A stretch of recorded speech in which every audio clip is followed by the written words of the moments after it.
नमस्कार। आज हम भारतीय सैन्य इतिहास के एक बहुत ही अहम अध्याय पर बात करने जा रहे हैं। एक ऐसा युद्ध जो हम सबकी यादों में अब भी ताज़ा है, कारगिल युद्ध। जी। हमारे पास जो जानकारी है वो कारगिल युद्ध, ऑपरेशन विजय और सफ़ेद सागर के कुछ अंशों पर आधारित है। हाँ। और देखिए, हमारा मकसद सिर्फ ये दोहराना नहीं है कि क्या हुआ था। हम कोशिश करेंगे कि इस लड़ाई के उन पहलुओं को समझें जो इसे इतना अलग बनाते हैं। खास तौर पर वो मुश्किलें, वो चुनौतियां जिनका सामना हमारे जवानों ने किया। सही बात है। ये युद्ध जो करीब 60 दिन चला और 26 जुलाई 1999 को भारत की जीत के साथ खत्म हुआ, ये किसी आम लड़ाई जैसा बिल्कुल नहीं था। नहीं, ये बिल्कुल सही कहा आपने। कारगिल सिर्फ भारत-पाकिस्तान संघर्ष का एक और चैप्टर नहीं था। इसकी खासियत उन हालात में है जिनमें ये लड़ा गया, वो ज्योग्राफिकल और मौसमी हालात। हाँ। जब हम कहते हैं ना कि ये दुनिया के सबसे ऊंचे युद्ध क्षेत्रों में से एक था, तो ये सिर्फ एक नंबर नहीं है। सोर्सेज बताते हैं कि करीब 17,000 फीट की औसत ऊंचाई पर लड़ने का मतलब था कि दुश्मन सिर्फ सरहद पार नहीं था, अच्छा। दुश्मन प्रकृति के रूप में भी सामने खड़ा था। और ये प्रकृति मतलब कोई ऐसी वैसी चुनौती नहीं थी। सोर्स में तापमान का जिक्र आता है, -10 से -20 डिग्री सेल्सियस, कभी कभी शायद उससे भी कम। जी हाँ, बिल्कुल। इतनी भयानक ठंड में तो सिर्फ तैनात रहना ही अपने आप में एक जंग है, लड़ना तो बहुत दूर की बात है। लेकिन सोर्स सिर्फ टेम्परेचर की बात नहीं करता, वो बताता है कि इतनी ऊंचाई पर ऑक्सीजन की कमी का भी बहुत असर था। हाँ, बिल्कुल। वो हाई एल्टीट्यूड पल्मोनरी एडिमा, जिसे हेपो कहते हैं, और सेरेब्रल एडिमा, हैको, इनका खतरा तो लगातार बना हुआ था। सैनिकों को सिर्फ फिजिकली बहुत स्ट्रांग नहीं होना था, उनको उन हालात के लिए एक्लेमेटाइज भी होना पाता था। उसमें तो समय लगता होगा। हाँ, और उसमें वक्त लगता था, और जंग के दौरान वक्त की ही तो कमी होती है। सोर्स बताता है कि शुरुआती दिनों में कई सैनिक सिर्फ माहौल के असर से ही बीमार पड़ गए थे। ओह। तो ये उनकी सहन शक्ति की एक अलग ही परीक्षा थी। शरीर दोगुनी तेजी से थकता था, सोचने समझने की जो क्षमता है उस पर भी असर पड़ता था। ये तो हुई जवानों की पर्सनल चुनौती। लेकिन कोई भी जंग तो सामान से लड़ी जाती है। हथियार, गोला बारूद, खाना, उन बर्फीली मुश्किल चोटियों पर ये सब पहुंचाना कैसा रहा होगा? सोर्स लॉजिस्टिक्स की मुश्किलों के बारे में काफी बताता है। लॉजिस्टिक्स शायद इस युद्ध का सबसे कम डिस्कस होने वाला लेकिन सबसे अहम पहलू था। सोर्सेस के मुताबिक कई जो आगे की चौकियां थीं, वहां तक पहुंचने के लिए कोई सड़क ही नहीं थी। कोई सड़क नहीं। हाँ, यहां तक कि खच्चर भी एक लिमिट तक जा पाते थे। जो आखिरी चढ़ाई थी वो अक्सर पैदल ही करनी पड़ती थी। पैदल? इतने सामान के साथ? जी, इसका मतलब था कि जो जरूरी चीज़ें थीं, उनकी सप्लाई के लिए बहुत हद तक कुलियों और पोर्टरों पर निर्भर रहना पड़ता था। और ये कोई छोटी मोटी निर्भरता नहीं होगी। मतलब सोर्स में कुछ अंदाजा दिया गया है कि कितने बड़े पैमाने पर। बिल्कुल। सोर्स में जिक्र है कि कैसे कुछ ऑपरेशंस के लिए सैकड़ों पोर्टरों को लगाया गया था। वो अपनी पीठ पर तोप खाने के गोले, राशन, ईंधन, ये सब ढोकर ले जाते थे। बाप रे। कई बार तो एक-एक सैनिक को खुद 25-30 किलो वजन लेकर, वो भी सीधी बर्फीली चट्टानों पर चढ़ना पड़ता था। सोचकर ही मुश्किल लगता है। सोचिए जरा, ऑक्सीजन की कमी है, ऊपर से दुश्मन की गोलीबारी का खतरा और पीठ पर इतना बोझ। ये सिर्फ फिजिकल ताकत की बात नहीं थी, ये मेंटल टफनेस, वो मानसिक दृढ़ता की हद थी। सोर्स में ऐसे कई उदाहरण हैं जहां पोर्टरों ने अपनी जान जोखिम में डालकर सप्लाई लाइन चालू रखी। इतना ही नहीं, सोर्स ये भी कहता है कि इस ऊंचाई और भयंकर ठंड का असर हथियारों और बाकी उपकरणों पर भी पड़ता था। ये एक ऐसी चुनौती है जिसके बारे में हम कम ही सोचते हैं। सही कहा। बहुत ज्यादा ठंड में मशीनें जाम हो सकती हैं, बैटरीज हैं, वो बहुत जल्दी डाउन हो जाती हैं, कुछ इलेक्ट्रॉनिक इक्विपमेंट ठीक से काम नहीं करते। अच्छा। सोर्स बताता है कि बोफर्स तोपों जैसी भारी आर्टिलरी को उन ऊंचाइयों पर तैनात करना और उनसे सटीक फायर लेना, वो भी अपने आप में एक इंजीनियरिंग चैलेंज था। हम्म। इसी तरह हेलीकॉप्टरों की जो पेलोड कैपेसिटी होती है, सामान उठाने की क्षमता, वो ऊंचाई पर काफी कम हो जाती है। इससे सप्लाई ड्रॉप करना या घायल सैनिकों को निकालना, कैजुअल्टी इवैक्यूएशन, वो और मुश्किल हो जाता था। इन सब तकनीकी दिक्कतों से निपटने के लिए भी बहुत जुगाड़ और स्किल की जरूरत पड़ी। तो ये साफ है कि जमीनी हालात तो बेहद पेचीदा थे। अब आते हैं मुख्य मिलिट्री ऑपरेशंस पर। ऑपरेशन विजय का नाम तो हम सबने सुना है। ये इंडियन आर्मी का मुख्य ऑपरेशन था। सोर्स इसके बारे में क्या खास बताता है? ऑपरेशन विजय का लक्ष्य तो साफ था। घुसपैठियों ने जिन चोटियों पर कब्जा कर लिया था, उन सभी को वापस हासिल करना। लेकिन सोर्स इस बात पर जोर देता है कि ये काम कितना ज्यादा मुश्किल था। क्यों? दुश्मन ऊंचाई पर बैठा था, मजबूत बंकरों में। भारतीय सैनिकों को खुली ढलानों पर नीचे से ऊपर चढ़ते हुए हमला करना था। ये मिलिट्री के लिहाज से देखें तो सबसे खराब सिचुएशन होती है लड़ने के लिए। यानी बिल्कुल आमने सामने की सीधी लड़ाई। सोर्स किसी खास चोटी या लड़ाई का उदाहरन देता है जहां ये मुश्किल खास तौर पर दिखी हो। हाँ, कई चोटियों का जिक्र है, जैसे टाइगर हिल है, तोलोलिंग, पॉइंट 4875 जिसे आप बत्रा टॉप कहते हैं। सोर्स टाइगर हिल पर जो हमला हुआ है उसका काफी डिटेल में वर्णन करता है। अच्छा, रात के अंधेरे में सीधी खड़ी चट्टानों पर चढ़कर हमला करना और दुश्मन ऊपर से भारी गोलीबारी कर रहा है, ये सुनने में ही लगभग नामुमकिन सा लगता है। इसमें सिर्फ प्लानिंग और हिम्मत की जरूरत नहीं थी, बल्कि छोटी छोटी टुकड़ियों के बीच कोऑर्डिनेशन और जवानों की अपनी पर्सनल बहादुरी, उसकी भी बहुत जरूरत थी।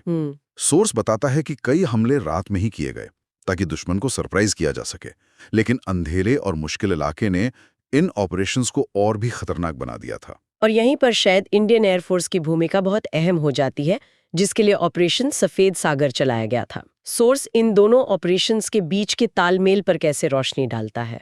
ऑपरेशन सफेद सागर बिल्कुल थल सेना के प्रयासों को सपोर्ट करने के लिए था।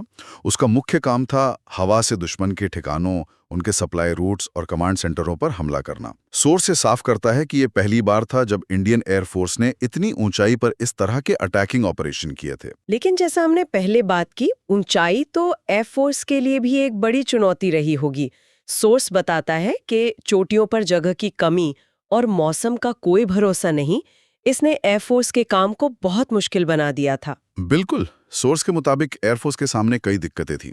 एक तो इतनी ऊंचाई पर विमानों की, खासकर लड़ाकू विमानों की परफॉर्मेंस और मारक क्षमता पर असर पड़ता था। हाँ, वो तो है। दूसरे जो टारगेट थे वो बहुत छोटे थे, पहाड़ों में छिपे हुए थे और मौसम अक्सर खराब रहता था, जिससे विजिबिलिटी कम हो जाती थी। और दुश्मन के पास मिसाइलें भी थीं शायद? हाँ, दुश्मन के पास कंधे से दागी जाने वाली स्टिंगर मिसाइलें भी थी, जिनसे विमानों को खतरा था। सोर्स में इस बात का भी जिक्र है कि शुरुआती दिनों में एयरफोर्स के पास सटीक निशाना लगाने वाले लेजर गाइडेड बॉम्ब्स यानी LGBs उनकी कमी थी। तो फिर एयरफोर्स ने इन चुनौतियों का सामना कैसे किया? सोर्स क्या बताता है? यहीं पर इंडियन एयरफोर्स का इनोवेशन और पायलट्स का कौशल सामने आता है।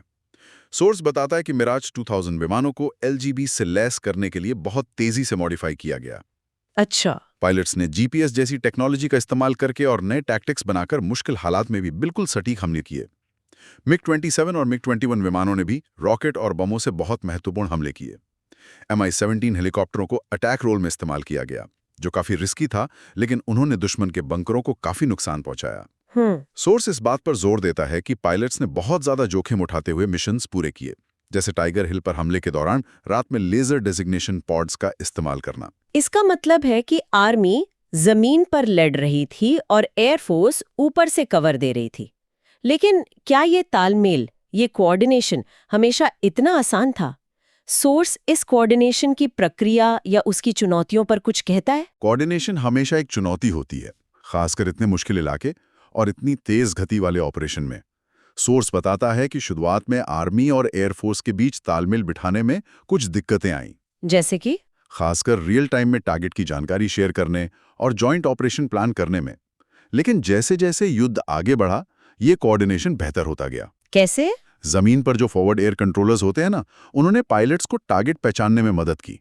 दोनों सेनाओं के हेडक्वार्टर्स के बीच बेहतर कम्युनिकेशन स्थापित हुआ। सोर्स के अनुसार तोलोलिंग और टाइगर हिल जैसी जो महत्वपूर्ण जीतें थीं, उनमें जमीनी हमले से ठीक पहले एयरफोर्स ने जो बमबारी की, उसने दुश्मन को कमजोर करने में बहुत अहम भूमिका निभाई। ये बेहतर होते कोऑर्डिनेशन का ही नतीजा था। तो ये जीत वाकई में एक जॉइंट एफर्ट थी। आर्मी का जमीनी साहस और एयरफोर्स की हवाई ताकत दोनों ने मिलकर काम किया, और इन सब के पीछे थे वो सैनिक जिन्होंने उन अकल्पनीय परिस्थितियों में लड़ाई लड़ी। बिल्कुल। सोर्स बार-बार सैनिकों के व्यक्तिगत शौर्य, उनकी लीडरशिप और मुश्किल से मुश्किल हालात में भी हौसला बनाए रखने की उनकी क्षमता, उसको रेखांकित करता है। ये सिर्फ तकनीकी या स्ट्रैटेजिक जीत नहीं थी, ये मानवीय साहस और दृढ़ संकल्प की भी जीत थी। सही बात है। हर चोटी पर कब्जा करने की कहानी अपने आप में वीरता का एक महाकाव्य है। उन सैनिकों की ट्रेनिंग, उनका जज्बा और देश के प्रति उनकी जो वफादारी थी, वही इस जीत का आधार बनी। जब हम पीछे मुड़कर देखते हैं तो कारगिल युद्ध से क्या मुख्य बातें सामने आती हैं, खासकर हमारे सोर्स के आधार पर? देखिए, पहली बात तो ये कि ये युद्ध अभूतपूर्व ज्योग्राफिकल और एनवायरमेंटल चुनौतियों के बीच लड़ा गया। ऊंचाई, ठंड, ऑक्सीजन की कमी ये सिर्फ बैकग्राउंड नहीं थे, ये युद्ध के एक्टिव फैक्टर थे जिन्होंने स्ट्रैटेजी और ऑपरेशंस को गहराई से प्रभावित किया। दूसरी बात, लॉजिस्टिक्स की बहुत अहम भूमिका, खासकर जो गैर पारंपरिक तरीके थे, पोर्टर, खच्चर, उन पर निर्भरता। तीसरी बात, आर्मी और एयरफोर्स के बीच कोऑर्डिनेशन का महत्व और कैसे युद्ध के दौरान इसमें सुधार किया गया। और चौथी और सबसे महत्वपूर्ण, भारतीय सैनिकों का असाधारण साहस, उनकी एडेप्टेबिलिटी और उनका दृढ़ संकल्प। सचमुच ये सिर्फ सरहदों की हिफाजत की लड़ाई नहीं थी, बल्कि ये इंसान की सहन शक्ति और उसके संकल्प की भी परीक्षा थी। चलिए इस चर्चा को अब समेटते हैं।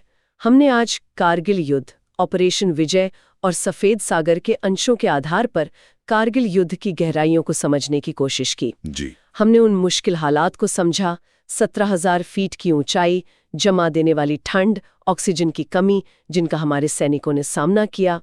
हमने लॉजिस्टिक्स की भारी चुनौतियों पर बात की, जहां पोर्टर्स और खच्चर लाइफलाइन की तरह थे और सैनिकों को खुद भारी बोझ उठाना पड़ा। हमने भारतीय थल सेना के ऑपरेशन विजय के तहत जमीनी लड़ाई की मुश्किलों को समझा, जहां दुश्मन ऊंचाई पर था और हमारे सैनिकों को ऊपर चढ़कर हमला करना था। हाँ, साथ ही हमने भारतीय वायुसेना के ऑपरेशन सफेद सागर की चुनौतियों और सफलताओं पर भी चर्चा की, जिसमें पायलट्स ने मुश्किल हालात में भी सटीक हमले किए। बिल्कुल। और अंत में ये साफ हुआ कि ये जीत दोनों सेनाओं के मिले-जुले प्रयासों और सैनिकों की बेमिसाल बहादुरी का नतीजा थी, जिन्होंने न केवल दुश्मन से बल्कि प्रकृति की कठोर ताकतों से भी लोहा लिया। ये विश्लेषण हमें युद्ध की एक ज्यादा बारीक तस्वीर देता है ना? बिल्कुल। और जाते जाते श्रोताओं के लिए एक सवाल छोड़ जाते हैं।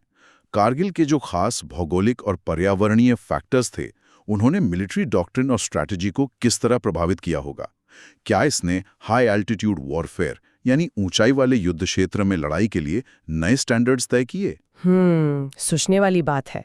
क्या इसने भविष्य के संघर्षों के लिए तैयारी के तरीकों को बदला? सोर्स की डिटेल से ये तो साफ है कि कारगिल सिर्फ एक रीजनल कॉन्फ्लिक्ट नहीं था, बल्कि ये मॉडर्न वॉरफेयर पर पर्यावरण के असर का एक अनूठा केस स्टडी भी है। इस पर विचार करना दिलचस्प होगा कि कैसे उन खास परिस्थितियों ने न सिर्फ उस वक्त की स्ट्रैटेजी को, बल्कि लंबे समय की मिलिट्री सोच को भी शायद आकार दिया होगा। वाकई सोचने के लिए एक गहरा बिंदु है। इसी के